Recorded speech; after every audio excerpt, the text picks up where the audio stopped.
Hello and welcome. It is December 17th, 2025. We are now standing inside the 48-hour window. In less than 2 days, the interstellar object known as 3I Atlas will make its closest approach to Earth. For months, we have been tracking this visitor from the depths of deep space, watching it trace a hyperbolic trajectory that will eventually sling it back out into the interstellar void, never to return. But as it rushes toward us, it is not behaving like the inert rock or the simple comet we expected. It is speaking to us in the language of physics and light, and the message it is sending is becoming increasingly difficult to translate using our standard dictionary of planetary science. Tonight, we are looking at a breaking development that changes the entire conversation. A newly published study, released just hours ago, has analyzed the behavior of the object's anti-tail, that sunward-pointing jet of material that has puzzled astronomers since it first appeared. We have known about the jet for months, but what we didn't know until we stripped away the noise and looked at the raw motion data from July and August of this year was exactly how that jet was moving. Let's look closer at the data. When we observe comets, we expect chaos. We expect tumbling. We expect jets to erupt from random active regions on the surface as they rotate in and out of sunlight. A comet is usually a dirty snowball tumbling through the dark. When sunlight hits a pocket of ice, it sublimates, blasting gas and dust into space like a chaotic thruster. That is the baseline.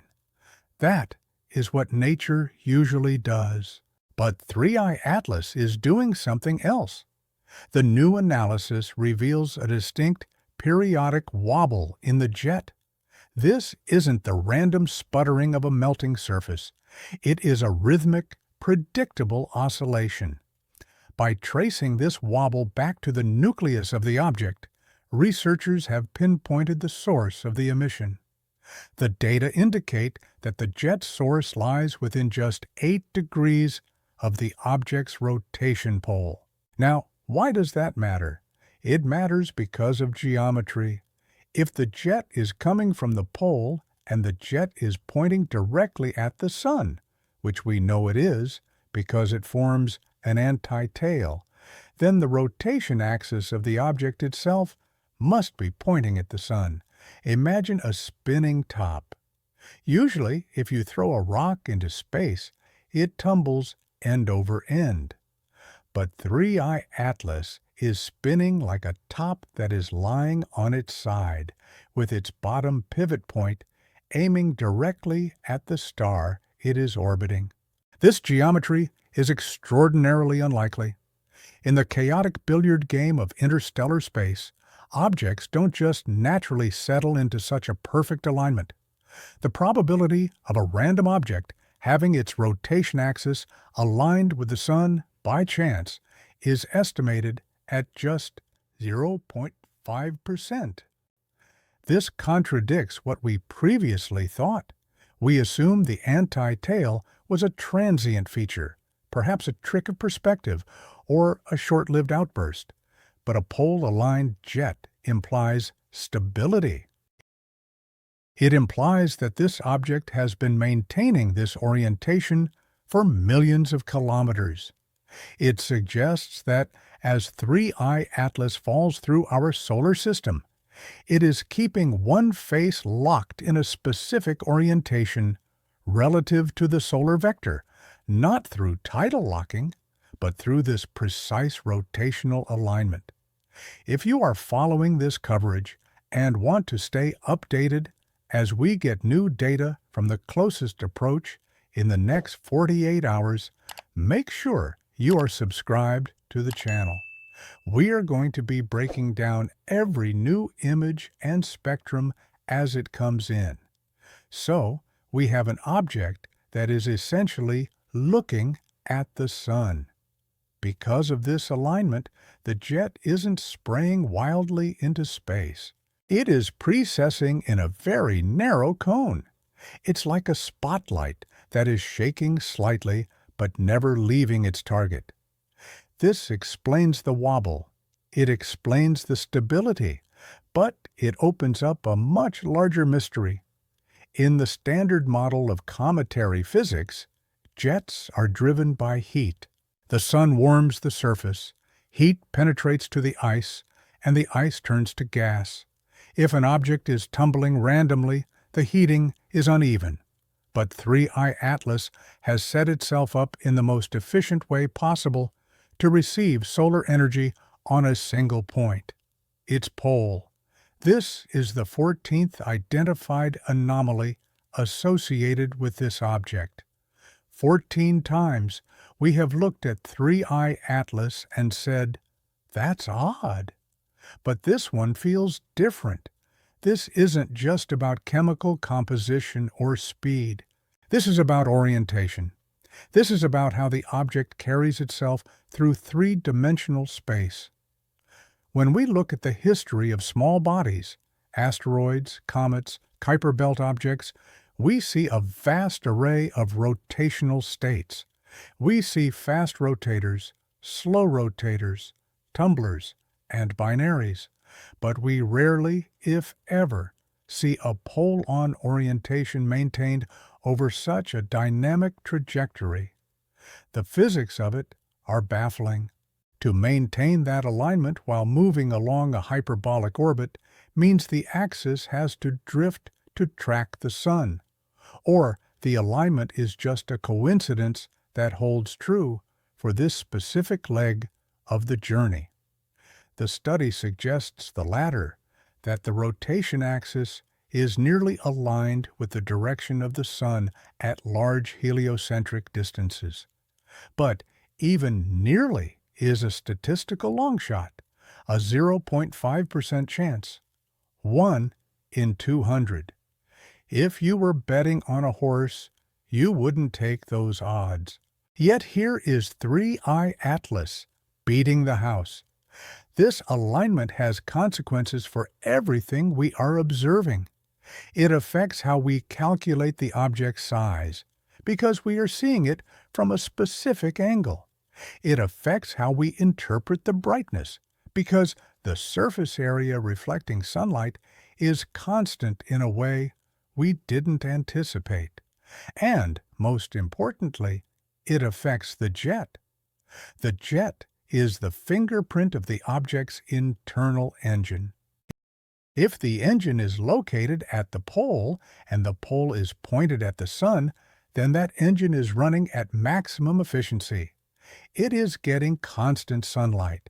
There is no day and night cycle for that specific patch of ice. It is in a state of perpetual noon.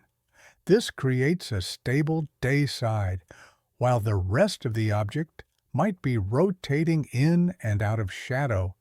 That polar region is baked in continuous solar radiation. This would explain why the jet is so consistent. It isn't turning on and off, it is a continuous stream. But here is the crucial detail that we need to keep in mind as we move forward. This alignment was observed during July and August. That was the inbound leg. That was when 3I Atlas was falling toward the sun. The geometry held. The probability was defied. The anomaly was recorded. However, the story doesn't end there, because 3I Atlas didn't just fall in. It swung around the sun. It passed perihelion. And when an object passes perihelion, everything changes. The gravitational stresses peak, the thermal load hits its maximum, and the geometry of the orbit flips.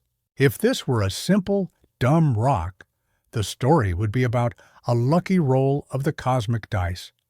We would say, "Wow, what a coincidence," and move on. But as we are about to see, the behavior of 3I Atlas gets significantly more complicated once it crosses that perihelion line. The 0.5% probability is just the opening bet. The odds are about to get much, much longer. As we prepare to look at the post-perihelion data, we have to ask ourselves, is it possible for a natural object to be this lucky? Or are we looking at a selection bias, where we are only noticing the weirdest objects because they are the ones that light up? Or is there a mechanism we are missing? A mechanism that stabilizes the rotation? A mechanism that forces the pole to seek the light?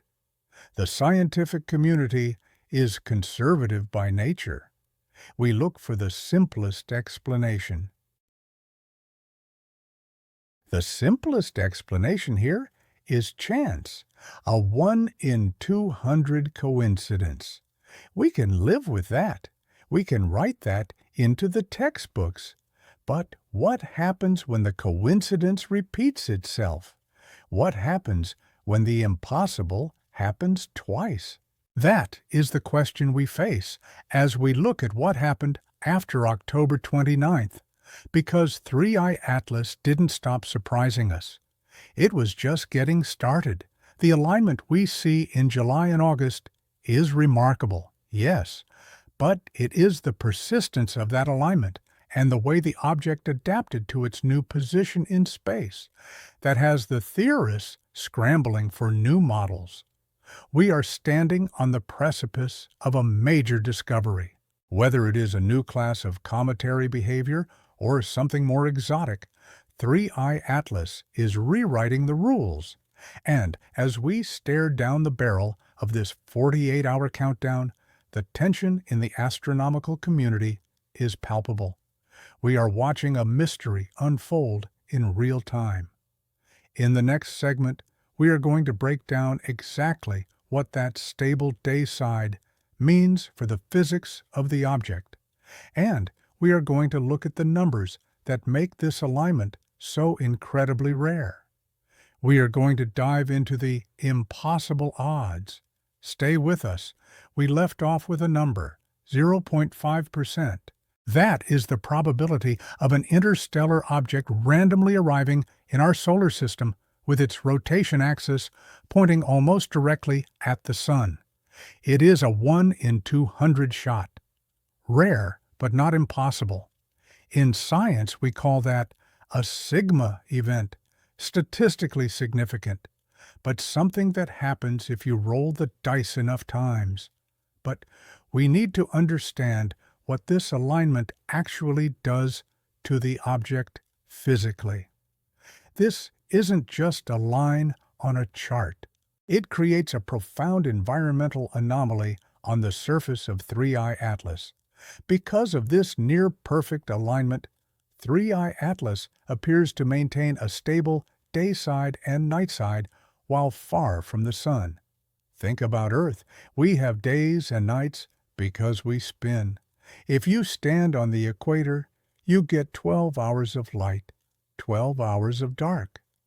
Now, imagine if Earth's North Pole was pointed directly at the Sun. If you lived at the North Pole, the Sun would never set. It would just hang there directly overhead, forever. If you lived at the South Pole, you would be in eternal darkness. This is the state of 3i Atlas. As it cruises through the solar system, one pole is locked in a permanent summer, baking in continuous radiation. The other pole is frozen in a permanent winter. Now, why is this strange? Small bodies in space, asteroids and comets, are usually tumbling. They get hit by micrometeoroids, they get tugged by gravity, and most importantly, when they emit jets of gas, those jets act like rocket thrusters. If a jet fires off the side of a comet, it pushes the comet. It makes it spin faster or slower or sends it into a chaotic tumble. So, what does this actually mean? It means that despite having a powerful jet blasting off its surface, a jet strong enough to be seen from Earth, 3i Atlas is not tumbling. It is maintaining its poise. The jet is pushing, yes, but the object is stable. The data shows that as the nucleus rotates, the jet precesses in a narrow cone. Picture a spinning top again. As it slows down, the handle starts to draw a circle in the air. That is precession. The jet on 3i Atlas is doing that, but the circle is tiny. It produces only a small wobble, far less than would be expected if the jet originated from a randomly located active region. If the jet were coming from the equator of the object, the lighthouse effect would be wild. We would see the jet flashing on and off, sweeping across the sky. We don't see that. We see a tight, focused beam. This implies that the active region, the ice pocket feeding this jet, is almost perfectly centered on the pole. This is where the natural explanation starts to feel a bit strained. We have to assume that this object formed in another star system. It traveled for millions of years. It entered our system, and it just happened to have its largest deposit of volatile ice located exactly at its rotational pole. And that pole just happened to be pointing exactly at our sun. It is a stack of coincidences, and in investigation, whether it is a crime scene or a planetary survey, you start to get suspicious when the coincidences stack too high. I want to pause here and ask you a question. We are seeing a lot of debate in the scientific community about this. Some say it's just luck. Others say there might be a physical mechanism we don't understand that aligns comets. What do you think? Is this just a lucky rock, or is there something else going on? Let me know in the comments below. I read them, and I'm curious to see where you land on the luck versus physics spectrum. Now, let's get back to the data, because the story gets stranger.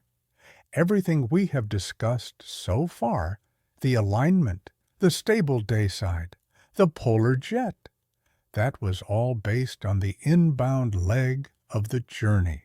That was July and August. 3i Atlas was falling toward the sun, but orbits are curves. As the object swings around the sun, its position changes. If the rotation axis stays fixed in space, like a gyroscope, then the angle to the sun must change. Think about it. If you point your finger at a light bulb and walk in a circle around it, eventually your finger isn't pointing at the bulb anymore. It's pointing past it, then away from it. So, as 3i Atlas passed its closest point to the sun, Perihelion, on October 29, 2025, the geometry should have broken. The stable day side should have ended. The pole that was pointing at the sun should have started pointing away as the object curved around. The jet, fueled by sunlight hitting that pole, should have shut down. The anti-tail should have disappeared. That is what the standard model predicts. That is what the physics of a dumb spinning rock dictates. But that is not what happened. What has surprised researchers even more is what happened after perihelion. We waited for the jet to fade. We waited for the object to go dark as its active pole turned away from the heat. Instead, new images from the Hubble Space Telescope and ground-based observatories show that 3i Atlas continues to emit a sharply collimated sunward jet, despite now moving away from the sun. This contradicts what we previously thought. The geometry has flipped. The original jet source, the one we spent all of July and August analyzing, should now be on the night side. It should be in the dark. It should be inactive. So, how is there still a jet pointing at the sun? To explain this under a conventional comet model, astronomers are forced to make a new assumption. They have to double down. They must now assume the existence of a second major ice pocket, and not just anywhere. This second pocket must be located near the opposite rotational pole, and it gets more specific. This second pocket had to be dormant while the object was inbound. It had to wait. And then, exactly as the object swung around the sun and the first pole turned away, this second pole rotated into the light, and it became active. It's a perfect handoff. Pole A drives the jet on the way in. Pole B drives the jet on the way out. Let's look at the odds of that. We already had a 0.5% chance for the first alignment. Now, we need a second active region also within 8 degrees of the rotation axis on the opposite side of the body, perfectly timed to trigger right after perihelion. When you combine those probabilities, the numbers crash. The odds of two such polar-aligned active regions, each within 8 degrees of the rotation axis and perfectly timed before and after perihelion, drop to an astonishing %. That is 1 in 40,000.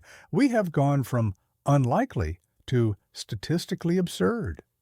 We are looking at an object that seems to be engineered or naturally selected in a way we don't understand to maintain a sunward-pointing jet throughout its entire passage through the solar system. Why? Why would a rock need to do that?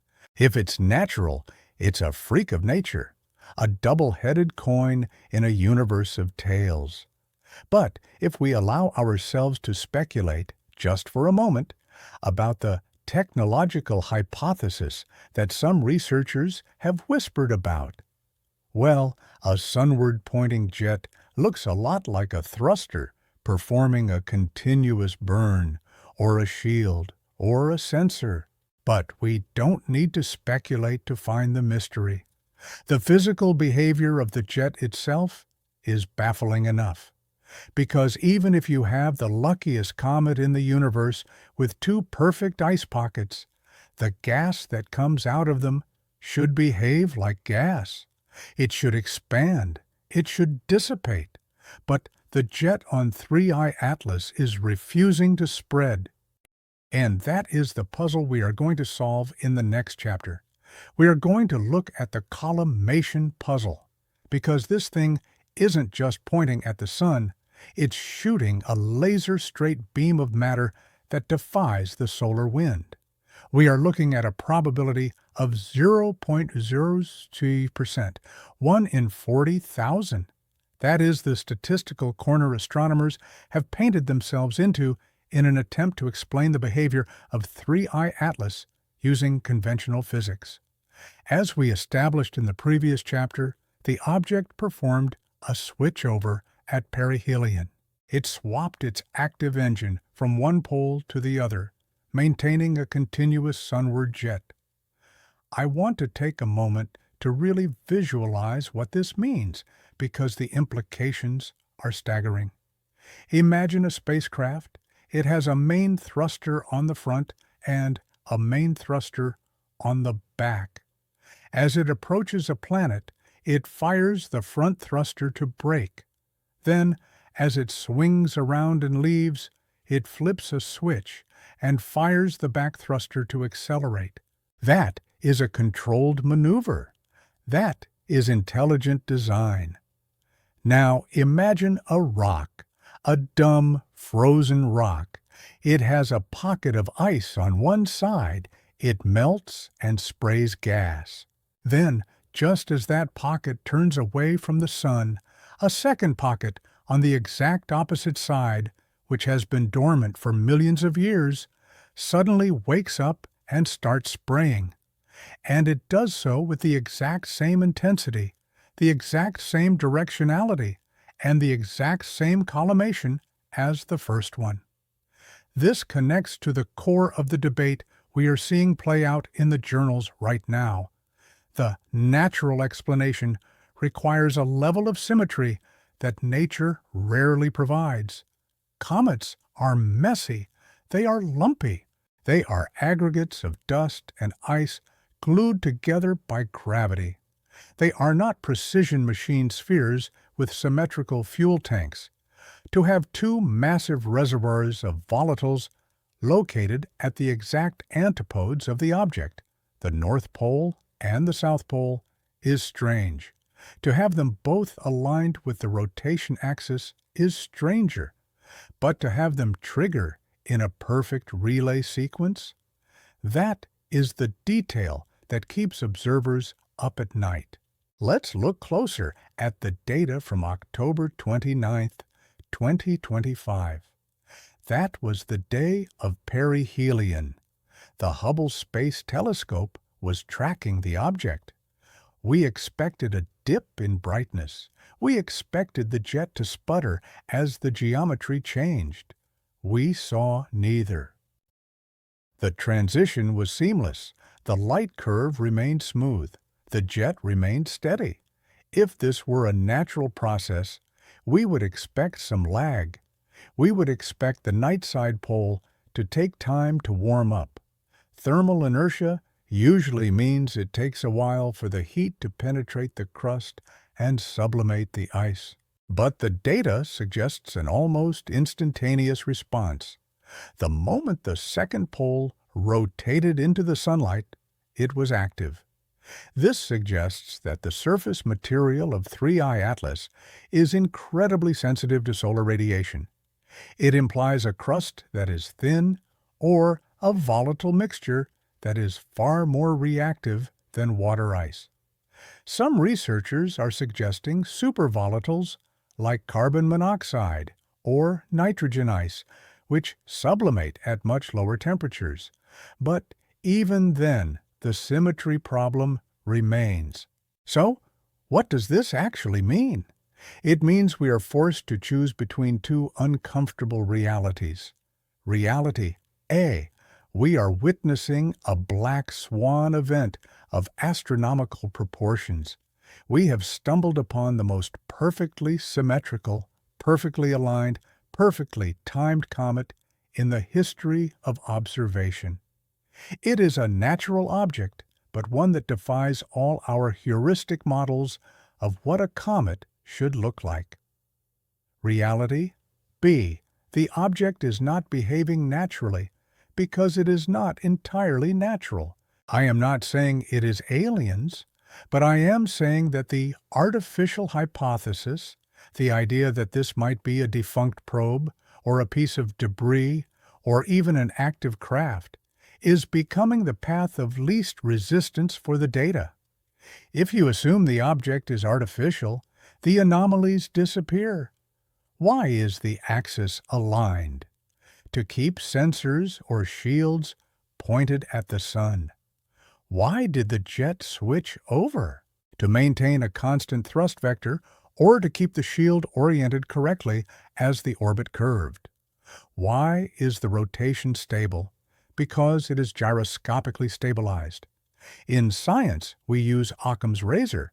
The simplest explanation is usually the right one. Usually, aliens is the most complex explanation.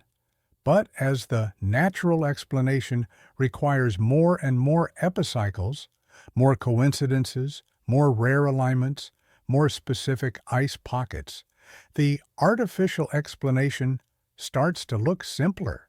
It explains all the data with a single assumption: intent.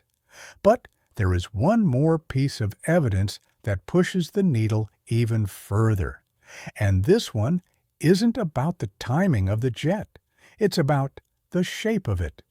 We have talked about the jet pointing at the sun, but we haven't talked about what the jet looks like. A normal comet tail spreads out. It fans out. The solar wind hits the dust and gas and blows it back like hair in the wind.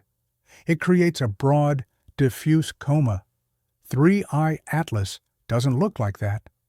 Observations from December 15th, just 2 days ago, show something that physically shouldn't exist under standard models. The anti-tail is remaining tightly collimated over distances exceeding 500,000 kilometers. That is further than the distance from the Earth to the Moon. A single, thin, coherent beam of matter stretching across 500,000 kilometers of space. Why is it not spreading? Why is the solar wind not tearing it apart? This is the collimation puzzle, and it is the subject of our next chapter. Because if the timing of the jet was suspicious, the physics of the jet is impossible. We are going to examine why this beam is holding itself together and what that tells us about the stuff coming out of 3I Atlas. Is it gas? Is it dust? Or is it something else entirely? We are looking at a structure in space that defies the laws of aerodynamics, or rather, the laws of astrodynamics. In the previous chapter, we discussed the timing of the jet. Now, we need to talk about its shape, because the image we are seeing from the December 15th observations is haunting. Imagine a flashlight beam cutting through fog.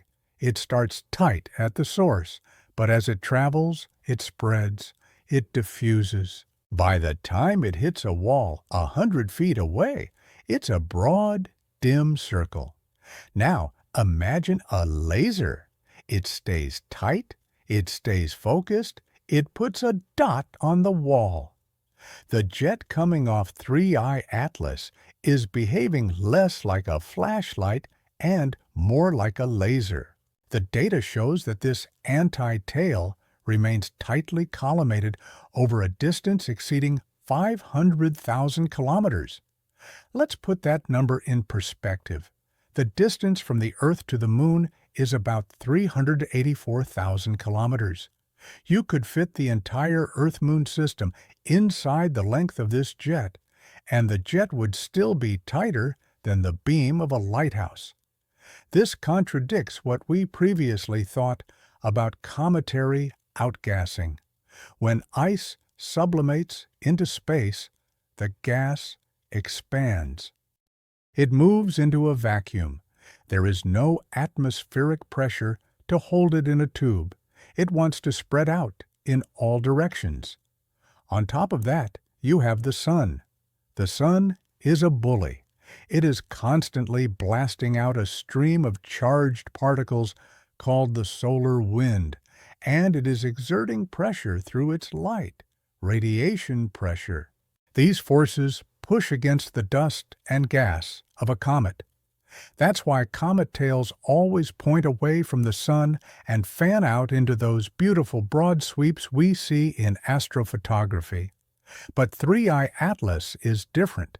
Its jet is pointing toward the sun, the anti-tail effect, and it is refusing to spread. It is fighting the solar wind. It is fighting the vacuum, and it is winning. So, what does this actually mean? There are only a few ways to keep a stream of particles this tight over such a massive distance. Possibility 1. Speed. The material is being ejected at such a high velocity that it covers the 500,000 kilometers before it has time to spread significantly. But for that to happen, the ejection speed would need to be phenomenal, far higher than the gentle hiss of sublimating ice. We would be talking about something closer to a rocket exhaust than a comet tail. Possibility 2. Mass. The particles in the jet are heavy. If they are large grains or even pebbles rather than fine dust, they would be less affected by solar radiation pressure. They would hold their momentum better. But if the jet is made of heavy rocks, where is the gas? And how is a 2-kilometer object generating enough energy to launch heavy debris at escape velocity? Possibility 3. Confinement. This is the exotic one. Is there a magnetic field involved? Is the material charged?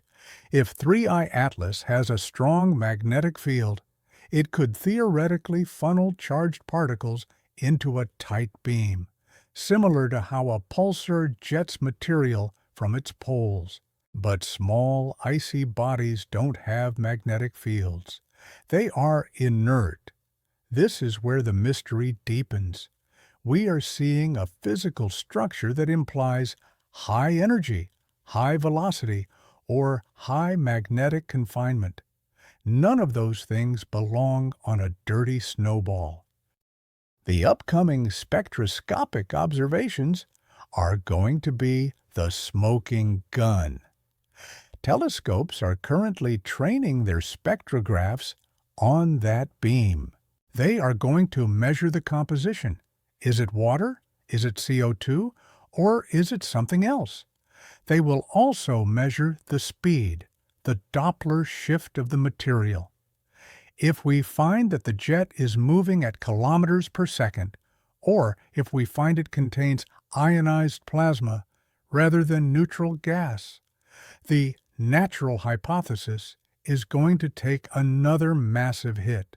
We are looking at a jet that refuses to broaden, a jet that refuses to be pushed around by the sun, a jet that switches on and off with impossible precision. And all of this is happening on a rotation schedule that provides one final clue. The observed jet wobble suggests a rotation period of approximately 15.5 hours. This is consistent with the brightness variations we saw earlier. Why is 15.5 hours important? Because at that speed, on a body that is only 2 kilometers wide, the centrifugal forces are negligible. The object isn't spinning fast enough to fling material off its surface. It isn't tearing itself apart. This means the activity we are seeing, the jet, the wobble, the ejection, cannot be explained by mechanical forces.